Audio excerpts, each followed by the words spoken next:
Gold trusted gold buyers మీరు తాకట్టు పెట్టిన బంగారాన్ని విడిపించి ఈ రోజు ఉన్న మార్కెట్ ధరకు కొనబడును.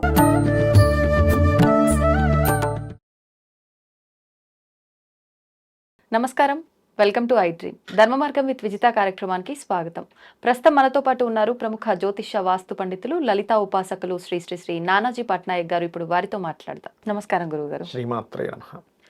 గురుగారు, మీరు ఒక నెల నుంచి 40 డేస్ 30 నుంచి 40 రోజుల మధ్య కాలంలో అనుకుంటా, గడిచిన రోజుల్లో 40 డేస్ అనుకుంటా, జలానికి సంబంధించిన విపత్తులు, యుద్ధాలు రాబోతున్నాయి అని చెప్పారు. సముద్రంలో యుద్ధాలు వచ్చే ఛాన్సెస్ ఉన్నాయి. అంటే సైన్యం మీద దాడులు, సముద్రం మీద ఉండేటువంటి వాటి వల్ల కొంత ఇబ్బంది, జల సంబంధంగా కొంత ఇబ్బందులు వస్తాయని ఆల్రెడీ 40 డేస్ అవుతుంది ఆల్మోస్ట్. అవును. ఏంటి అసలు నిజంగా అలాంటివి జరిగే అవకాశాలు ఉన్నాయా? ఇంకా ఇప్పుడు ఎలా ఉండబోతోంది? ఇంకా ఎలాంటివి రాబోతున్నాయి? ఒక్కసారి దాని గురించి. తప్పకుండా అమ్మా. ఇప్పుడు మనము ముండేన్ ఆస్ట్రాలజీ అని ఉంటుంది, అంటే మైథుని జ్యోతిష్యము అంటారు. ఓకే. ఆ మైథుని జ్యోతిష్యం కుంటే ఇదేంటంటే ఏ ప్లానెట్స్ ఎక్కడుంటే ఎటువంటి ఫలితాలు ఇస్తాయని ఉంటుంది. మనం దాన్ని ఆధారం చేసుకుని మహర్షులు అందించిన గొప్పతనం మన గొప్పతనం ఏం లేదు, 0% మనది. అక్కడ ఏంటంటే శాస్త్రంలో చెప్పింది ఏంటంటే కుజుడు యుద్ధానికి కారకుడు, కుజుడు గొడవలకు కారకుడు. శని మీనరాశిలో ఉన్నప్పుడు కొన్ని మత సంబంధమైన గొడవలు వస్తాయి. అందుకే ఆ రోజు అది కూడా చెప్పడం జరిగింది, కొన్ని మత సంబంధంగా ఒక జిహాద్ అని ఇట్లాంటివి ఉంటాయి. అయితే ఇక్కడ ఏంటంటే శని ఈ మీనరాశిలో 2.5 సంవత్సరాలు ఉంటాడు. ఈ 2.5 సంవత్సరాలు కొంత జాగ్రత్తగా ఉండాలి పర్టికులర్గా. ఇప్పుడు పర్టికులర్గా పెద్ద యుద్ధం అనేటువంటిది పక్కకు పెడితే అవతల వాళ్ళ స్థావరాలని ఈ ఇండియన్ వీళ్ళు ధ్వంసం చేయడం ఖచ్చితంగా జరుగుతుంది, అందులో ఎటువంటి డౌట్ లేదు. భారత సంబంధించినటువంటిది. ఇక్కడ ఇంకొక విషయం ఏంటంటే ఎప్పుడైతే ఈ శని రాసుల్లో ఇది ఉన్నాడో, మన లాస్ట్ మనకి మంగళవారం నాడు అది జరిగింది పెహల్గాంలో. అది మంగళవారం జరిగినందుకు నేను ఒకటే చెప్తాను, హైదరాబాద్, కేరళ అండ్ సముద్ర తీరాల్లో ఉండేటువంటి వైజాగ్ ఇటు సైడ్ మనకి ఏదైతే సముద్ర తీరాలు మన ఇండియా ఉంటుందో, సముద్ర తీర ప్రదేశాలు ఏవైతే ఉంటాయో, రద్దీగా ఉండేటువంటి ప్రదేశాలు మరియు ఆధ్యాత్మిక కేంద్రాల్లోని జాగ్రత్తగా ఉండాలి. ఓకే. ఎప్పటి వరకు అండి? 2.5 సంవత్సరాలు అంటే మొన్న ఉగాది తర్వాత. కాకపోతే ఈ 2 నెలలు కాస్త ఎక్కువగా ఉంది. ఈ 2 నెలలు ఎక్కువగా ఉంది. అంటే మే జూన్ అనుకోవచ్చా? ఏప్రిల్ మే అనుకోవచ్చా? ఏప్రిల్ మే జూన్ ఈ 2-3 నెలలు అనుకోండి. ఓకే. పర్టికులర్గా ఎక్కువగా ఉంది. అలాగే అందులో పర్టికులర్గా ఈ కుజుడు కేతువు కలిసి సింహరాశిలో సంచరించబోతున్నారు నెక్స్ట్. సో దీనివల్ల ఏమవుతుందంటే కొంతమంది నాయకుల మీద, లీడర్స్ మీద, అది సీఎం లెవెల్ నుంచి పిఎం లెవెల్కి ఎవరికైనా కావచ్చు, వాళ్ళ మీద ఒక ఇది రాబోతుంది వెరీ క్లియర్లీ. ఓకే. అండ్ అలాగే ఈ కుజకేతువులు కలిసినప్పుడు ఏమవుతుందంటే సైన్యాన్ని కూడా కొన్ని దేశాలు కోల్పోవడం జరుగుతుంది. మన లాస్ట్ టైం మీరు 40 డేస్ బ్యాక్ వీడియోస్ కనుక తీసుకుంటే షేర్ మార్కెట్ డౌన్ అవుతుంది అని కూడా చెప్పాను, ఫ్లక్చువేట్ అవుద్దండి అని కూడా చెప్పాను, మన దానిలో కూడా చెప్పినట్టున్నాం. అది మీరు చూస్తున్నారు, ఇప్పుడు అది జరుగుతుంది. ఇంకొక మంచి విషయం కూడా ఇందులో ఉందండి. ఏమిటది అంటే ఇప్పుడు మనకి మీరు 1.5 year బ్యాక్ వీడియో కనుక తీసుకుంటే ముండేన్ ఆస్ట్రాలజీ క్యాలిక్యులేషన్స్ పరంగా కన్యారాశిలో కేతు వస్తున్నాడు. సో అందుకని భూములు ఆగిపోతాయి, భూముల యొక్క రిజిస్ట్రేషన్స్ కానీ భూముల ధరలు కానీ స్ట్రక్ అయిపోతాయని చెప్పాం. ఇప్పటికే మీకు వీడియో ఉంటుంది యూట్యూబ్లో. అది ఎందుకంటే అదేదో మన గొప్పతనం కాదండి, సిన్సియర్లీ మనం మహర్షులు చెప్పిన గొప్ప విద్య అది. మహర్షులకే ఈ క్రెడిట్ అంతా వెళ్తుంది, మనకు అసలు 1% కూడా రాదు. మనం ఏదో అక్కడ ఏదో తెలుసుకొని చెప్పుకున్నాం ఇవన్నీ కూడా. కాబట్టి మహర్షుల గొప్పతనంతో ఆ కన్యారాశిలో ఎప్పుడైనా కేతు సంచారం జరిగేటప్పుడు ఇటువంటివి భూములు ఆగిపోతాయి. కానీ ఎప్పుడైతే మనకి జూన్ నుంచి కేతువు మారుతున్నాడో మళ్ళీ హైదరాబాద్ కావచ్చు, కొన్ని నగరాల్లో కావచ్చు, కొంచెం భూముల రేట్లు పెరుగుతాయి. ఓకే. ఇప్పుడు కన్యారాశి నుంచి జరిగినటువంటి కేతువు సింహరాశిలోకి ఎంటర్ అవుతాడు. సింహం ఈజ్ బంగారం, రవి సైన్ ఈజ్ బంగారం. అందుకే చూడండి, ఎవరికైనా కొంతమంది అంటుంటారు చూసారు, ఏమంటే నాకు బంగారం వచ్చి వస్తుందా, వచ్చి రాదా, నాకు బంగారం మీద డబ్బులు వస్తాయి రావా, గోల్డ్ బిజినెస్ పెట్టవచ్చా అంటే సన్ను చూడాలి, సూర్య భగవానుడు ఎలా ఉన్నాడు చూడాలి. సూర్యుడు బాగుంటే గవర్నమెంట్ జాబ్స్ వస్తాయి, బంగారం మూలంగా కలిసి వస్తుంది, బంగారం కొంటే కలిసి వస్తుంది వాళ్ళకి. సన్ ఆర్ జూపిటర్, అందులో సన్ ప్రధానం.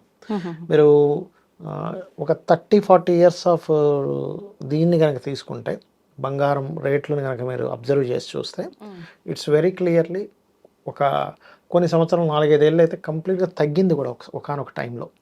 అది ఎందుకు జరిగింది అంటే అప్పుడు కేతు ప్రభావం పడింది, వృషభంలో కేతు ఉన్నప్పుడు. మరి వృషభంలో ఎందుకు కేతు ఉన్నప్పుడు అవుతుంది అంటే దానికి చాలా రీజన్స్ ఉంటాయి. ఆస్ట్రాలజికల్గా చెప్పాలంటే అది ఒక గంట సేపు చెప్పాలి మీకు క్లాస్ ఇక్కడ. ఆహా. అట్లా వృషభంలో కేతు ఎంటర్ అయితే కూడా రేట్లు తగ్గుతాయి. ఇప్పుడు సింహంలోకి ఎంటర్ అయ్యాక కూడా అంటే జూన్ 1వ తేదీ నుంచి ఇప్పుడు 1,00,000 దాకా చేరుకున్నటువంటి బంగారం కొంచెం కంట్రోల్లోకి వస్తుంది ఓకే. కొద్దిగా. అంటే అది ఎట్లా అంటే ఫ్లక్చువేషన్గా వస్తుంది, అంటే ఒకటేసారి పెరుగుతున్నట్టు అనిపిస్తుంది తగ్గడం. ఇప్పుడు ఈ మధ్యలో కూడా అలానే జరిగింది కదా. 1,00,000 దాకా వెళ్ళిపోయింది ఆ, కదండి అసలు. ఒక 2,000 తగ్గినట్టు తగ్గి మళ్ళీ సరాసరి 1,00,000 వచ్చేసింది. అవును అవును. అది అట్లాంటివి కొంచెం ఉన్నాయి బంగారం విషయంలో. తగ్గే ఛాన్సెస్ ఉన్నాయి. ఆగే ఛాన్సెస్ ఉన్నాయి. ఇప్పుడు ఏంటంటే అసలు జస్ట్ ఒక 6 months బ్యాక్ తీసుకుంటే 70K ఏమో ఉండేది. అవును. అసలు 3 నెలల్లో 30,000 పెరగడం మరి ఘోరం కదా. ఎప్పుడు లేదనుకుంటా ఇలా. అసలు ఎప్పుడు ఒక 10,000 మహా అయితే వ్యత్యాసం ఏమో గానీ ఇంత టూ మచ్ ఎప్పుడు పెరగలేదు. ఇది ఎందుకు జరుగుతుంది అది అంటే గురువు వెరీ క్లియర్లీ వృషభంలో ఉండడం వల్ల. నేను మీకు ఇందాక ఒక పాయింట్ చెప్పాను, వృషభంలో కేతు ఉన్నప్పుడు తగ్గిందండి అన్న. గురువు ఉంటే పెరుగుతుంది ఎప్పుడు కూడా వృషభంలో. అలాగే ఆ గురువు సింహంలోకి వచ్చినప్పుడు కూడా పెరుగుతుంది ఒక 3 years తర్వాత మళ్ళీ విపరీతంగా. 2-3 years తర్వాత 2 years తర్వాత మళ్ళీ అంటే సుమారు 2028 అంటే ఈ 1.5 yearలో కేతు ఇక్కడ ఉంటాడు కదా, సింహంలో ఉంటాడు కదా, అక్కడ స్ట్రక్ అవుతుంది. ఇది ఎందుకు చెప్తున్నానంటే కొంతమంది పాపం ప్లాన్ చేసుకుంటారు, ఇన్వెస్ట్మెంట్ చేసేవాళ్ళు ఉంటారు, ఇంకా పెరుగుతుందేమో డబ్బులను తీసుకెళ్ళి అక్కడ పెట్టేవాళ్ళు ఉంటారు. అందుకని వాళ్ళు ప్లాన్ చేసుకోవడానికి ఇది బ్రహ్మాండంగా పనిచేస్తుంది. సో అక్కడ ఆగుతుంది. భూముల రేట్లు మాత్రం పెరుగుతాయి, కొంచెం మూమెంట్ వస్తుంది. మరి విపరీతంగా ఒకటేసారి 1,00,000 కోటి అవ్వకపోయినా కొంత మూమెంట్, కొంత రిజిస్ట్రేషన్స్ అవ్వడం, అమ్మయ్య ఇక్కడ కొంచెం అమ్ముడుపోతున్నాయి అనుకోవడం. ఎందుకంటే రియల్ ఎస్టేట్ కనుక ఆగిపోతే చాలా ఆగిపోతాయి. అవునవును. రియల్ ఎస్టేట్ నడుస్తూ ఉంటుంది, 4 డబ్బులు వస్తూ ఉంటాయి ప్రతి ఒక్కరికి కూడా, చాలా అంటే చాలా ఆగిపోతుంటాయి. సో ఆ ఇది అనేటువంటిది ఉంది.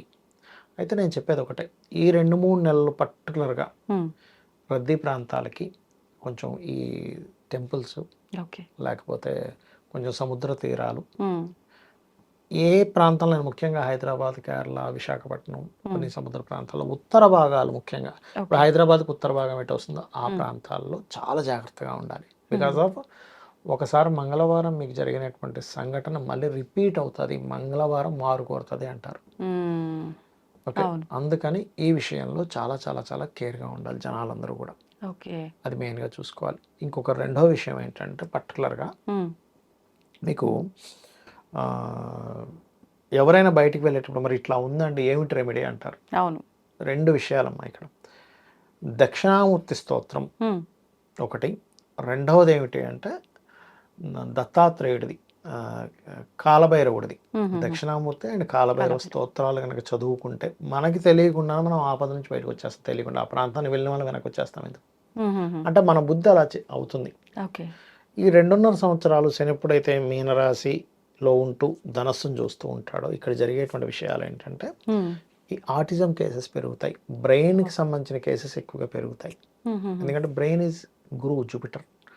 మనం అందుకే గత వీడియోలో కూడా చెప్పుకున్నాం, మనం ఆ గురువారం చెప్పుకున్నాం, ముందు చెప్పుకున్నాం గుర్తులేదు, 1 month బ్యాక్. ఈ పీఠాధిపతులు కొంచెం పెద్దవాళ్ళకు ముప్పు ఉందండి, ఇబ్బంది ఉందండి అని చెప్పాను. అలాగే CM-PM లెవెల్లో ఉన్న వాళ్ళు కూడా ఈ కేతు సింహరాశిలోకి వెళ్తున్నందుకు కొంచెం ఆ స్థాయిలో ఉండే వాళ్ళకు కూడా కొన్ని మార్పులు ఉన్నాయి. ఉగాది పంచాంగ శ్రవణం సమయంలో మాట్లాడుకున్నాం ఇవి. ఈ జల ప్రళయాలు వస్తాయి, కొంచెం ఈ నేవీ వాళ్ళ మీద ఇవన్నీ ఉన్నాయని చెప్పుకున్నాం. అందుకని నేను చెప్పేది ఒకటే, అందరూ కూడా దక్షిణామూర్తి స్తోత్రం కనుక చేసుకుంటే శని యొక్క మీనరాశి మీద ఉండే శని ప్రభావం తగ్గుతుంది. ఈ కోర్ట్లు లా ఇదంతా కూడా గురువే, దాని మీద శని ప్రభావం ఉన్నందుకు అసలు ఒకటి ఊహిస్తే ఒకటి జరుగుతూ ఉంటుంది తీర్పు. అంటే అసలు అయ్యో ఏంటి తీర్పు ఇలా ఇచ్చింది ఆ కోర్టు, మనం అంచనా వేయనటువంటిది, ఊహకు అందనటువంటి తీర్పులు వస్తూ ఉంటాయి పర్టికులర్గా. అలాగే ఇందాక నేను చెప్పినట్టుగా పర్టికులర్గా ఇవి జరుగుతున్నాయి కాబట్టి ఈ నరమేధ సంబంధంగా ఉండేటువంటివన్నీ కూడా ఒక 2.5 సంవత్సరాల్లో, అందులో ముఖ్యంగా ఈ 2-3 నెలలు ఎక్కువ ఉన్నాయి. ఎంతైనా సరే ఈ 2.5 years కొంచెం జాగ్రత్తగా ఉండాలి, మత సంబంధమైనటువంటివి ఎక్కువగా ఉంటుంటాయి. సో గవర్నమెంట్ కూడా ఎక్కడెక్కడైతే ఇలాంటిది ఉంది అనే దగ్గర కొంచెం సెక్యూరిటీ పెంచడం ఇట్లాంటివి ఖచ్చితంగా చేయాలి. లేకపోతే ఏమవుతుందంటే దాని ప్రభావం అనేటువంటిది ఇంకో రకంగా. ఎందుకంటే మొన్న మనం చూసాం ఎంతమంది అసలు. అందులో మరొక నాకు చాలా ఆశ్చర్యకరమైన విషయం ఏంటంటే అంత ఘోరమైన విషయం జరుగుతాయి, కింద కొంతమంది కామెంట్లు పిచ్చి పిచ్చిగా పెట్టడం.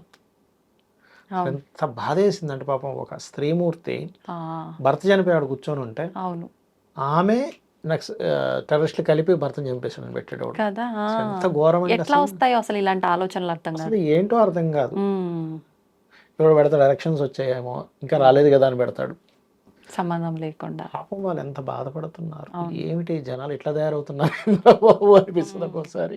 అంటే వాళ్ళకు ఉండేటువంటి ఆ క్షణిక ఆనందం కోసం ఆ, అవతల వాళ్ళు ఏమనుకుంటారు, ఇప్పుడు చనిపోయిన వాళ్ళు ఎవరైనా వాళ్ళు చూసారు అనుకోండి, వాళ్ళకి ఎంత బాధ వేస్తుంది అసలు. అవును. ఆ అమ్మాయి ఆ మెసేజ్ చూస్తే పరిస్థితి ఏంటి ఒకసారి ఆలోచించండి. మనకే ఇంత బాధ వేసింది. పైశాచిక ఆనందం. పైశాచిక ఆనందం. నిజంగా అంటే ఇలాంటి వాళ్ళు ఉన్నంత వరకు ఈ సమాజం అసలు బాగుపడుతుందని కొంతమంది అనుకోలేము. ఉన్నారమ్మా. అంటే ఎట్లా అంటే ఇండియాలో ఉంటూ పాక్ ప్రేమికులు ఉన్నారు, ఆ, ఆ. పాకిస్తాన్ ప్రేమిస్తుంటారు. అదొక విచిత్రమైన అవును. ధోరణి. అదే. మొత్తానికైతే కొన్ని రకాల ఇబ్బందులు ఉన్నాయి, మనం జాగ్రత్తగా ఉండాలి అని అంటే మీరు చెప్పినట్టుగా Yeah. దక్షిణామూర్తి స్తోత్రము కాలభైరవాష్టకమా చేసుకోవాలి. చేసుకుంటే Exactly. కొంచెం ఫలితం ఉంటుంది. దిగంబర దిగంబర శ్రీపాద వల్లభ దిగంబర అనుకున్నా సరిపోతుంది. ఓకే, ధన్యవాదాలండి. శ్రీమాత్రే నమః. దీన్ని తవ్వండి, తవ్వుతూనే శివలింగం. పరమాత్మకు జీవా సరే దాన్ని అట్లా కప్పేసేయండి, చూపించదండి. Krishna is there. మూర్తి పూజ కాదు, సాక్షాత్ బ్రజేంద్ర నందన భగవాన్ ఉన్నారు మూర్తిలో. ఏమీ ఆశించకుండా ఆరాధించే వాళ్ళు కూడా ఉన్నారా ప్రభుజీ? నిజమైన భక్తి అంటే మనకు తెలియదు కాబట్టి